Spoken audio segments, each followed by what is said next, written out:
Hello my dear students.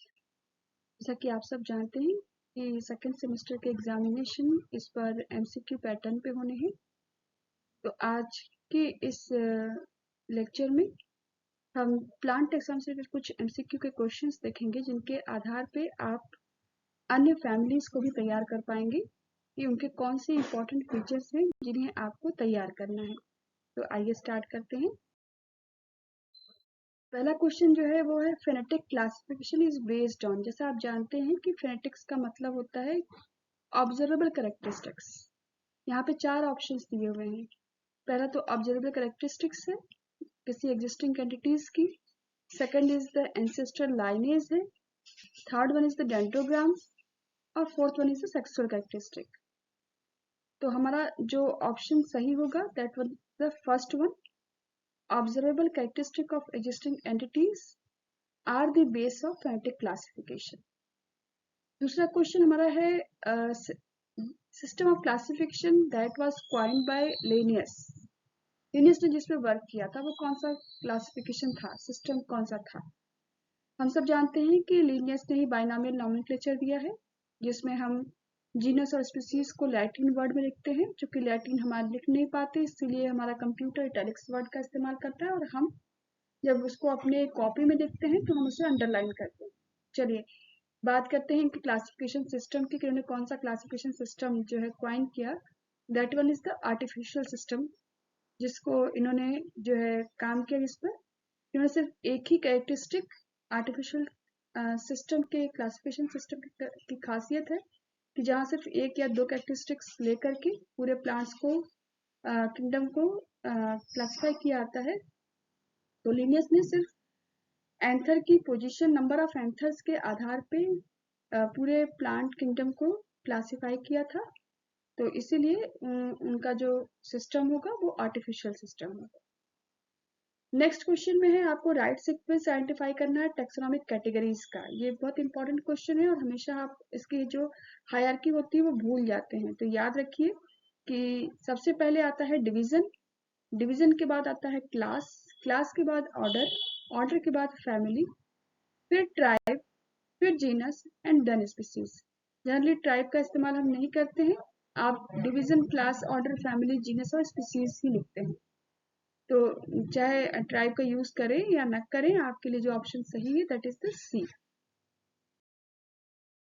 Next है आपका new systematic term किसने दिया था? तो न्यू सिस्टमेटिक टर्म जो है वो जूलियन हेक्सले ने दिया था। ये इसका सही आंसर होगा। अब आते हैं हम उन क्वेश्चन पे जो हमारी फैमिली के कैरेक्टरिस्टिक फीचर्स होते हैं, जिनके आधार पे हम किसी फैमिली को आइडेंटिफाई करें। मेरा यहाँ पे जो क्वेश्चन है वो है syngenesis, anther and epipetalous stamens are found in. इस क्वेश्चन का आंसर देने से पहले आपको समझना होगा कि सिनजेनेसिस, एंथर क्या होता है, पेटलस स्टेमन की क्या चीज है। आपको यहाँ पर डायग्राम में आपको दो कंडीशंस दिखाई गई हैं कि एक में लिखा हुआ है सिनजेनेसिस और दूसरे में लिखा हुआ है सिन एंटर्स। हमारा जो सिनजेनेसिस कंडीशन है, यदि आप इस पर ध्यान देंगे तो आप देख पाएंगे कि जो स्टेमन में एंथर का पोर्शन है, वो एंथर का पोर्शन जो इस सिलेंडर्स कंडीशन में आप देख पा रहे हैं कि जो लोब वाला पोर्शन है, एंथर का पोर्शन है, ये एंथर का पोर्शन एक दूसरे से फ्यूज्ड है, और नीचे जो फिलामेंट का पोर्शन है वो फिलामेंट का पोर्शन फ्री है। यही इसी कंडीशन को हम लोग सिनजेनेसिस कंडीशन कहते हैं। एक दूसरी कंडीशन भी आप देख पा रहे हैं जिसमें लिखा हुआ है सिनेंट्रस। इस कंडीशन में आप देखिए यहाँ पे जो हमारा लोब है, एंथर का पोर्शन है वो भी फ्यूज्ड है, साथ साथ जो फिलामेंट है वो भी फ्यूज्ड है। यानी कि ये पूरा का पूरा एंथर जो है वो फ्यूज्ड है। सिन का मतलब ही होता है फ्यूज होना, साथ में होना। लेकिन सिन जेनेसिस में याद रखिएगा फिलामेंट्स जो होते हैं वो फ्री होते हैं, सिर्फ अपर पार्ट फ्यूज्ड होता है, जबकि सिनेंट्रस में पूरा का पूरा पार्ट फ्यूज्ड होता है। अब रही बात एपिपेटलस की। एपिपेटलस का मतलब होता है जहां पे स्टेमन पेटल के साथ में फ्यूज्ड होता है। ये दोनों ही कंडीशन आपको मिलेगी आपके फैमिली जो है हमारी यहाँ पर कंपोजिटिव फैमिली में आपको इसका सिनजेनेसिस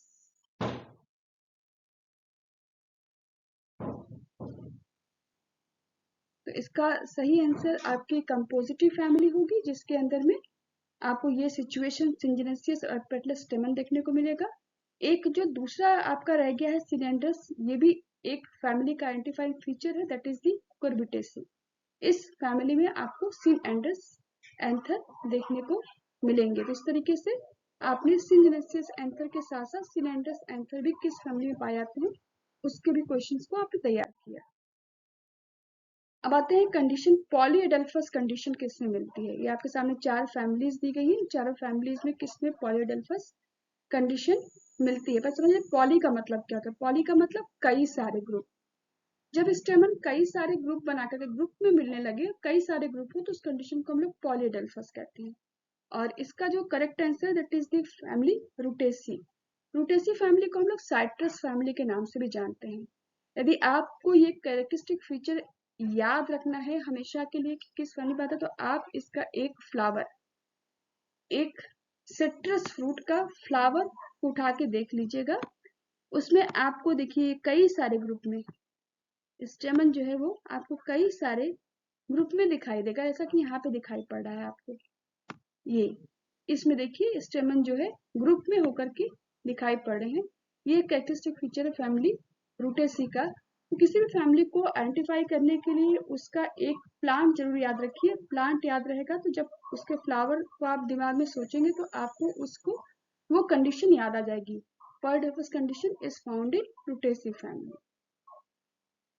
अगला क्वेश्चन देखिए, plant with stellate hair, mucilaginous, free lateral stipules, solitary flowers, free petals, contracted aestivation, monadelphous stamen, ovule with axile placentation, ये सब कुछ लिखा हुआ है। आप पूछ रहा है कि किस फैमिली में पाया जाता है। आप यदि इसमें से एक फीचर मोनोएडल्फस स्टेमन को याद रखेंगे तो ये जो चार ऑप्शन दिए गए हैं उनमें से आपको ढूंढना आसान हो जाएगा कि ये किस फैमिली में पाए जाते हैं। इसका जो सही उत्तर होगा वो है फैमिली मालवेसी। जैसा मैंने कहा कि उस फैमिली का एक प्लांट आपको याद रखना है जिससे कि आपको कंडीशन क्लियर हो सके। ये देखिए हमने हिबिस्कस का आपको मैं फ्लावर शो कर रही हूँ, जहाँ पे मोनो, पॉली का मतलब था कई सारे ग्रुप पे, मोनो का मतलब एक ही ग्रुप। एक ही ग्रुप में सारे स्टेमन पाए जाएंगे, इंडेफिनिट स्टेमन, और उनका ग्रुप क्या होगा, एक ग्रुप। तो हम लोग उसको बोलते हैं मोनो एडल्फस स्टेमन। और यदि आपको ये फ्लावर याद रहा तो आपको तुरंत उसकी फैमिली भी आइडेंटिफाई हो जाएगी किस फैमिली का कैरेक्टरिस्टिक फीचर है। अदर फीचर जो लिखे हैं वो फीचर्स को आप जब फ्लावर को हाथ में लेंगे तो आप उसमें स्टिलेट हेयर्स को महसूस कर पाएंगे। म्यूसिलेजिनस से उसके स्टेम को तोड़ के देख लीजिएगा, म्यूसिलेजिनस दिखाई पड़ेगा आपको। लेटरल फ्री लेटरल स्टिप्यूल्स भी दिखाई पड़ेंगे। सॉलिटरी फ्लावर, क्योंकि एक्सिस पे एक फ्लावर होता है, सॉलिटरी फ्लावर होते हैं। पेटल्स आपको दिखाई पड़ रहे हैं, यहाँ पे फ्री है। और यदि आप इसके ओवरी का सेक्शन काट के देख लेंगे तो आपको एक्साइल प्लेसेंटेशन भी दिखाई पड़ जाएगा। अब हमारा अगला क्वेश्चन आता है, a family having unisexual flower with parietal placentation. अब यूनिसेक्सुअल फ्लावर का मतलब होता है जहां पर मेल और फीमेल फ्लावर अलग अलग पाए जाए।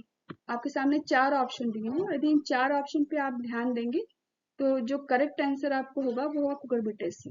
क्योंकि आप कुकुरबिटेसी का एक कोई प्लांट याद कर लीजिए और उसको देखिए तो आपको, जैसे मैंने यहाँ पर ये लिया हुआ है, मेल और फीमेल दोनों जो है आपको अलग अलग दिखाई पड़ रहे हैं। और यदि आप इनका सेक्शन काट देंगे तो आपको पैरेटल प्रेजेंटेशन भी दिखाई पड़ेगा, जिससे आपको ये कैरेक्टरिस्टिक फीचर डिनोट करेगा कि ये फैमिली कुकुरबिटेसी का है।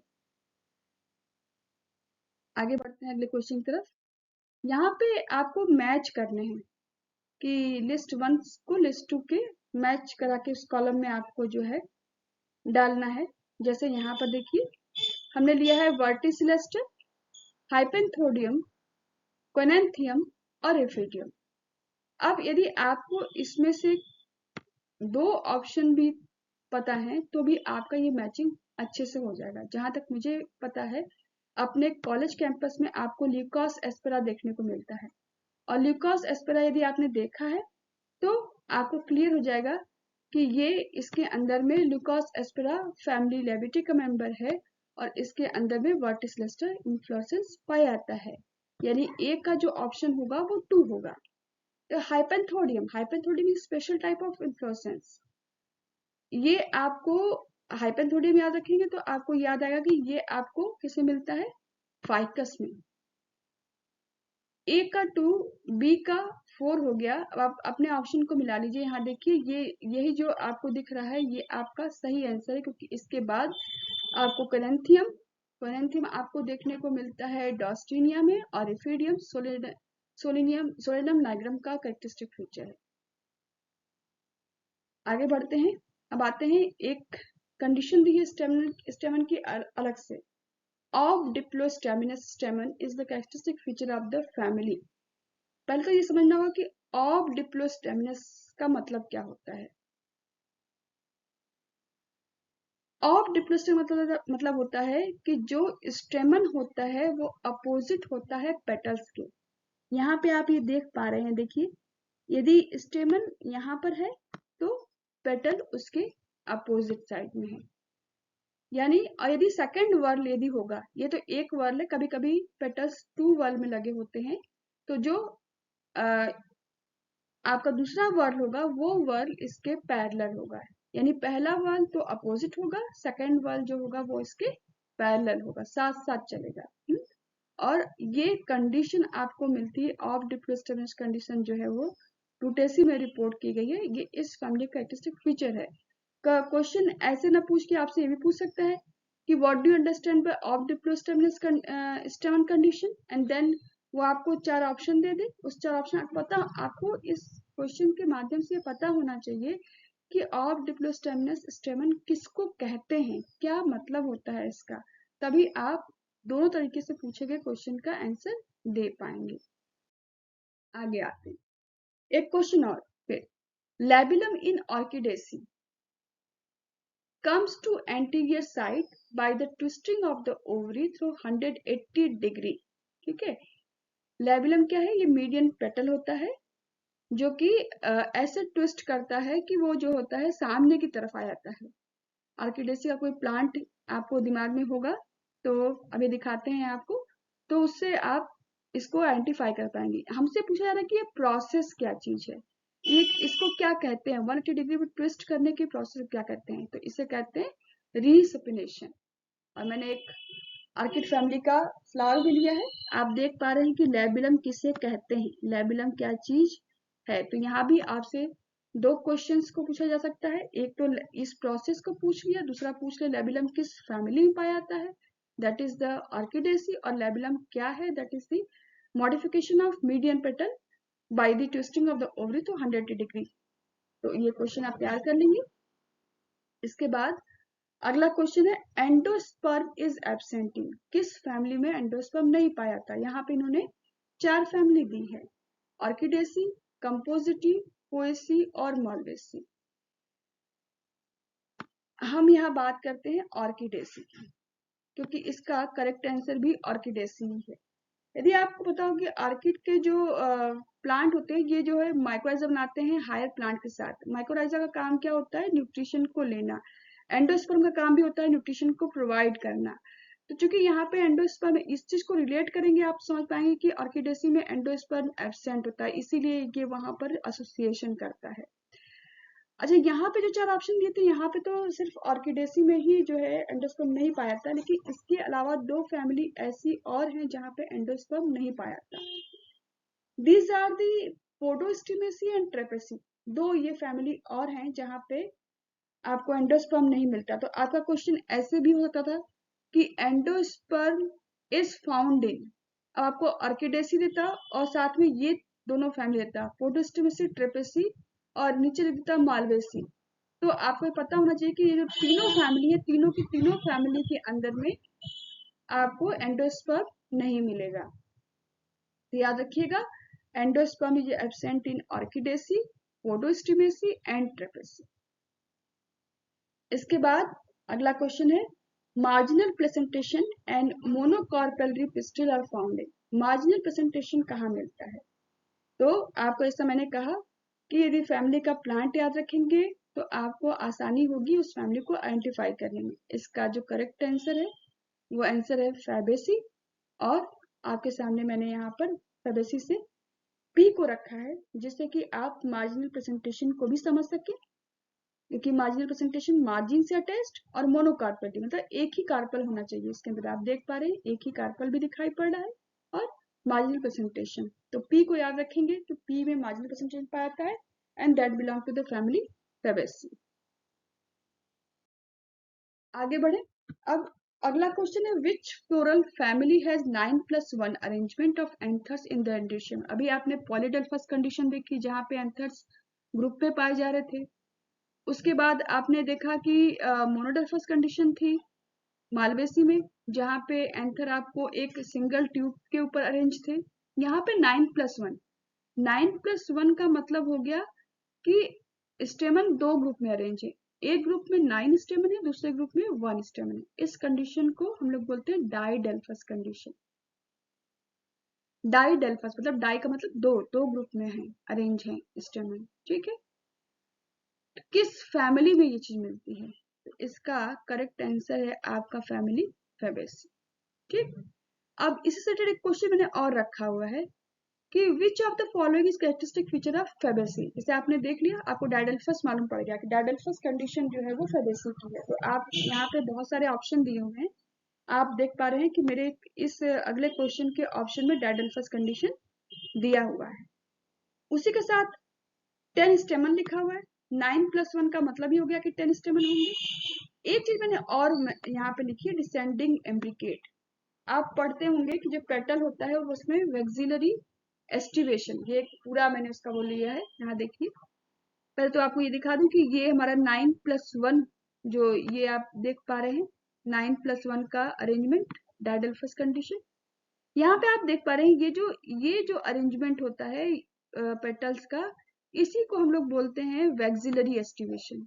और इसी वेक्सिलरी एस्टिवेशन को हम लोग डिसेंडिंग इम्ब्रिकेट के नाम से भी जानते हैं।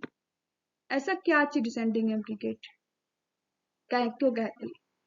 इसमें एक जो पेटल होता है वो बड़ा होता है, वो अपने बगल के दो छोटे पेटल्स को कवर करता है और इसके बाद दो और छोटे पेटल्स होते हैं जिनको हम लोग यहाँ पर देखिए आपने लिखा हुआ है कि कील पेटल के नाम से जानते हैं। और इनको आप यदि इनका फ्लोरल यहाँ पर फॉर्मूला देखें तो फ्लोरल फॉर्मूला भी आप देख पा रहे होंगे किस तरीके से अरेंजमेंट है। एक बड़ा पेटल जिसने दो पेटल को कवर किया है और इन दो पेटल ने दो छोटे पेटल्स कंप्लीट किया हुआ है, यानी कि जो नंबर ऑफ पेटल्स है वो 5 है और उनका जो एस्टिवेशन है वो वेक्सिलरी या उसको हम डिसेंडिंग इम्ब्रिकेट के नाम से जानते हैं। तो ये आपका जो करेक्ट आंसर है वो ऑप्शन नंबर 1 है, इसमें लिखा है डिसेंडिंग इम्ब्रिकेट 10 स्टेमन डायडेल्फस कंडीशन। इसी तरीके से आपको हर फैमिली के आइडेंटिफाइंग फीचर्स को याद करना है जिससे आप उनके ऑप्शन को देख करके उसे पहचान सकें। अब आगे बढ़ते हैं। अगले क्वेश्चन में लिखा है pentamerous flower superior ovary with the swollen axile placentation. हमेशा हम जो प्रेजेंटेशन पढ़ाते हैं आपको बताते हैं कि स्वलन प्लेसेंटा कहाँ पाया जाता है। It belong to the family Solanaceae. Solanaceae में आपको स्वलन एक्साइल प्लेसेंटा मिलता है। ये देखिए बीच में बना हुआ है, यहाँ पर आपने ये जो प्रेजेंटेशन के लिए इस चीज को बनाया है इसको देखिए आपने गोला फूला हुआ दिखाया है, that is the swollen placenta. ये क्वेश्चन नीचे वाला क्वेश्चन तो हो चुका है, आगे बढ़ते हैं। इसमें मैंने आपको एक लिंक दी हुई है, आप इस लिंक को खोलेंगे तो जिस तरीके से मैंने आपको अभी सारे आंसर्स बताए क्वेश्चंस के डिस्क्रिप्शन के साथ में, उसी तरीके से इस लिंक को जो आप खोलेंगे तो इस लिंक में भी सारे क्वेश्चंस जो दिए गए हैं उनको उनके आंसर के साथ डिस्क्राइब किया गया है जिससे आपको उसे पढ़ने में आसानी होगी, समझने में आसानी होगी। और इसी तरीके से आप अपने सारी फैमिलीज के क्वेश्चंस को तैयार करेंगे जिससे कि कैरेक्टरिस्टिक फीचर यदि आपको याद होगा, उस फैमिली का कोई प्लांट आपको याद होगा तो आप उनके फीचर्स के बेसिस पे इसको अच्छे से आइडेंटिफाई कर पाएंगे। आज के लिए इतना ही, फिर अगले क्लास में। Thank you.